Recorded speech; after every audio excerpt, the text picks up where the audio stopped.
بسم اللہ الرحمن الرحیم۔ ملفوظات حضرت مسیح موعود۔ اللہ وہ ذات جمیع صفات کاملہ ہے جو تمام نقائص سے منزہ ہو اور حسن و احسان کے اعلیٰ نقطے پر پہنچا ہوا ہو،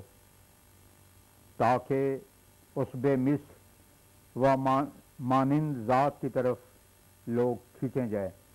اور روح کے جوش اور کشش سے اس کی عبادت کریں۔ اس لیے پہلی خوبی احسان کی صفت رب العالمین کے اظہار سے ظاہر فرمائی ہے، جس کے ذریعہ سے کل مخلوق فیض ربوبیت سے فائدہ اٹھا رہی ہے، مگر اس کے بالمقابل باقی سب مذہبوں نے جو اس وقت موجود ہیں اس صفت کا بھی انکار کیا ہے۔ مثلا آریہ یہ اعتقاد رکھتے ہیں کہ انسان کو جو کچھ مل رہا ہے وہ سب اس کے اپنے ہی اعمال کا نتیجہ ہے، اور خدا کی ربوبیت سے وہ ہرگز بہرور نہیں ہے، کیونکہ جب وہ اپنی روحوں کا خالق ہی خدا کو نہیں مانتے اور ان کو اپنے بقا و قیام میں بالکل غیر محتاج سمجھتے ہیں تو پھر اس صفت ربوبیت کا بھی انکار کرنا پڑا۔ ایسے ہی عیسائی بھی اس صفت کے منکر ہیں، کیونکہ وہ مسیح کو اپنا رب سمجھتے ہیں اور ربنا المسیح کہتے پھرتے ہیں، اور اللہ تعالیٰ کو جمیع ما فی العالم کا رب نہیں مانتے، بلکہ مسیح کو اس کے فیض ربوبیت سے باہر قرار دیتے ہیں اور خود ہی اس کو رب مانتے ہیں۔ اس طرح پر عام ہندو بھی اس صداقت سے منکر ہیں، کیونکہ وہ تو ہر ایک چیز اور دوسری چیزوں کو رب مانتے ہیں۔ برہمو سماج والے بھی ربوبیت تامہ کے منکر ہیں، کیونکہ وہ یہ اعتقاد رکھتے ہیں کہ خدا نے جو کچھ کرنا تھا وہ سب یکبار کر دیا، اور یہ تمام عالم اور اس کی قوتیں جو ایک دفعہ پیدا ہو چکی ہیں مستقل طور پر اپنے کام میں لگی ہوئی ہیں۔ اللہ تعالیٰ ان میں کوئی تصرف نہیں کر سکتا اور نہ کوئی ان میں تغیر و تبدل واقع ہو سکتا ہے۔ ان کے نزدیک اللہ تعالیٰ معطل محض ہے۔ اگر جہاں تک مختلف مذاہب کو دیکھا جاوے اور ان کے اعتقادات کی پڑتال کی جاوے تو صاف طور پر معلوم ہو جائے گا کہ وہ اللہ تعالیٰ کے رب العالمین ہونے کے قائل نہیں ہیں۔ یہ خوبی جو اعلیٰ درجے کی خوبی ہے اور جس کا مشاہدہ ہر آن ہو رہا ہے صرف اسلام ہی بتاتا ہے، اور اس طرح پر اسی ایک لفظ کے ساتھ ان تمام غلط اور بیہودہ اعتقادات کے بے کنی کرتا ہے جو اس صفت کے خلاف دوسرے مذاہب والوں نے خود بنا لی ہے۔ پھر اللہ تعالیٰ کی صفت الرحمن بیان کی ہے، اور اس صفت کا تقاضا یہ ہے کہ وہ انسان کی فطری خواہشوں کو اس کی دعا یا التجا کے بغیر اور بدون کسی عامل کے عطا کرتا ہے۔ مثلا جب انسان پیدا ہوتا ہے تو اس کے قیام و بقا کے لیے جن چیزوں کی ضرورت ہوتی ہے وہ پہلے سے موجود ہوتی ہیں۔ پیدا پیچھے ہوتا ہے لیکن ماں کی چھاتیوں میں دودھ پہلے آ جاتا ہے۔ آسمان، زمین، سورج، چاند، ستارے،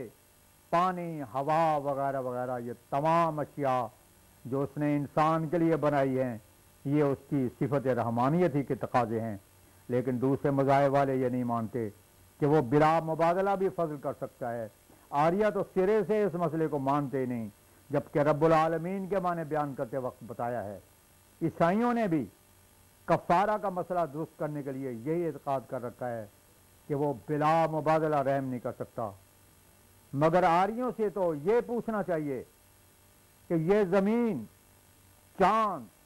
سورج، ہوا، پانی جو موجود ہے کن گزشتہ کرموں کا پھل ہے؟ پھر اللہ تعالیٰ کی صفت رحیم بیان کی ہے، اور یہ اللہ تعالیٰ کی وہ صفت ہے جس کا تقاضا ہے کہ محنت اور کوشش کو ضائع نہیں کرتا، بلکہ ان پر ثمرات اور نتائج مترتب کرتا ہے۔ اگر انسان کو یہ یقین ہی نہ ہو کہ اس کی محنت اور کوشش کوئی پھل لاوے گی تو پھر وہ سست اور نکما ہو جاوے گا۔ یہ صرف انسان کی امیدوں کو وسیع کرتی اور نیکیوں کے کرنے کی طرف جوش سے لے جاتی ہے۔ اور یہ بھی یاد رکھنا چاہیے کہ رحیم قرآن شریف کی اصطلاح میں اللہ تعالیٰ اس وقت کہلاتا ہے جبکہ لوگوں کی دعا، تضرع اور اعمال صالحہ کو قبول فرما کر آفات اور بلاؤں اور تضیع اعمال سے ان کو محفوظ رکھتا ہے۔ رحمانیت تو بالکل عام تھی،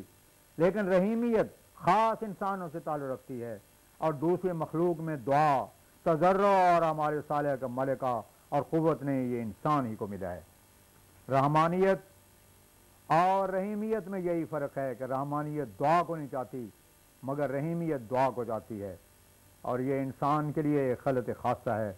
اور اگر انسان ہو کر اس صفت سے فائدہ نہ اٹھاوے تو گویا ایسا انسان حیوانات بلکہ جمادات کے برابر ہے۔ یہ صفت بھی تمام مذاہب باطلہ کے رد کے لیے کافی ہے، کیونکہ بعض مذاہب عبادت کی طرف مائل ہیں اور وہ مانتے ہیں کہ دنیا میں ترقیات نہیں ہوتی ہیں۔ آریہ جبکہ صفت کے فیضان سے منکر ہیں تو وہ اللہ تعالیٰ کی صفات کاملہ کا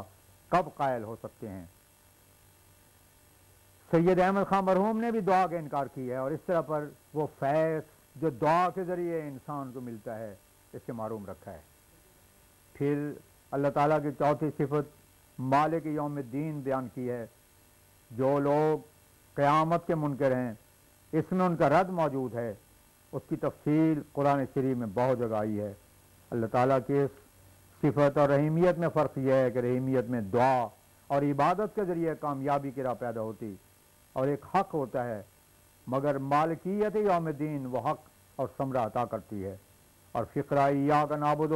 تمام باطل معبودوں کی تردید کرتا ہے، اور مشرکین کا رد اس میں موجود ہے، کیونکہ پہلے اللہ تعالیٰ کے صفات کاملہ کو بیان فرمایا ہے، اس سے مخاطب کر کے کہا گیا ہے کہ ایاک نعبد، یعنی صفات کاملہ والے خدا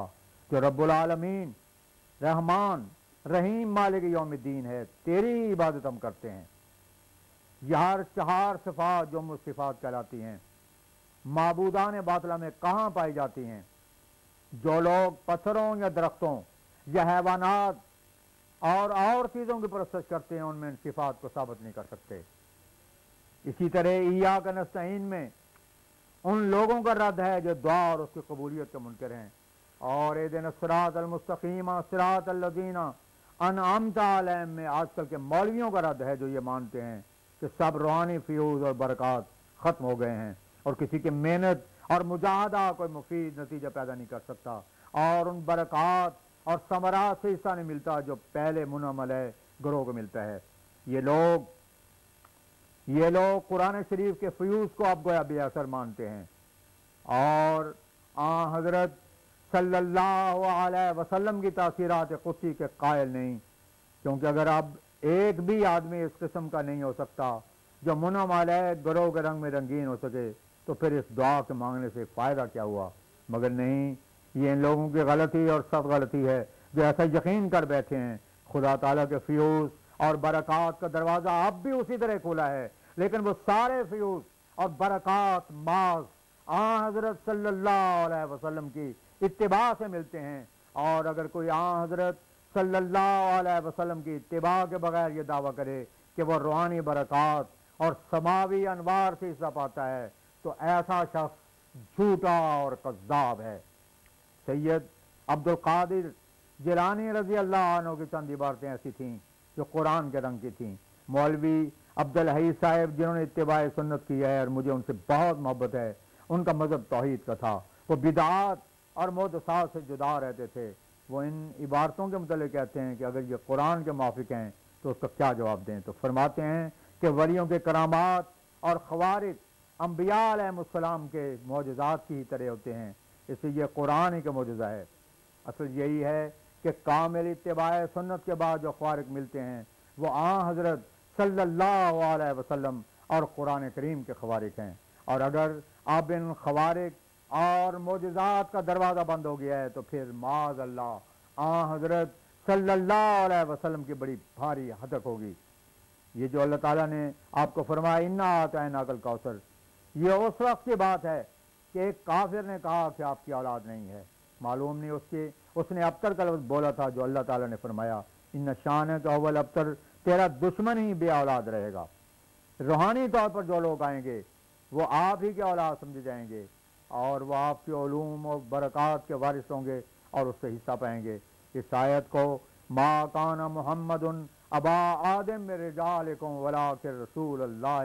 و خاتم النبیین کے ساتھ ملا کر پڑھو تو حقیقت معلوم ہو جاتی ہے۔ اگر حضرت صلی اللہ علیہ وسلم کے روحانی اولاد بھی نہیں تھی تو پھر معاذ اللہ آپ ابتر ٹھہرتے ہیں جو آپ کے اعداء کے لیے ہے، اور انا اعطیناک الکوثر سے معلوم ہوتا ہے کہ آپ کو روحانی اولاد کثیر دی گئی ہے۔ بس اگر ہم یہ اعتقاد نہ رکھیں کہ کثرت کے ساتھ آپ کے روحانی اولاد ہوئی ہے تو اس پیشگوئی کے بھی منکر ٹھہریں گے۔ اس لیے ہر حالت میں ایک سچے مسلمان کو یہ ماننا پڑے گا اور ماننا چاہیے کہ حضرت صلی اللہ علیہ وسلم کی تاثیرات قدسی عبداللہ آباد کے لیے ویسے ہی ہیں جیسی 1300 برس پہلے تھیں۔ چنانچہ ان تاثیرات کے ثبوت کے لیے ہی خدا تعالیٰ نے یہ سلسلہ قائم کیا ہے، اور اب وہی آیات و برکات ظاہر ہو رہے ہیں جو اس وقت ہو رہے تھے۔